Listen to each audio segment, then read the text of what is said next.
If message previous are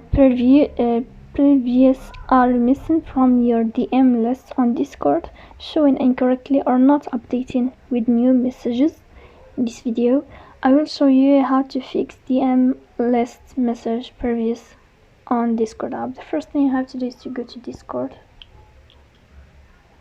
Then here we'll move to the sign of profile. We click on profile. After that you will go to settings.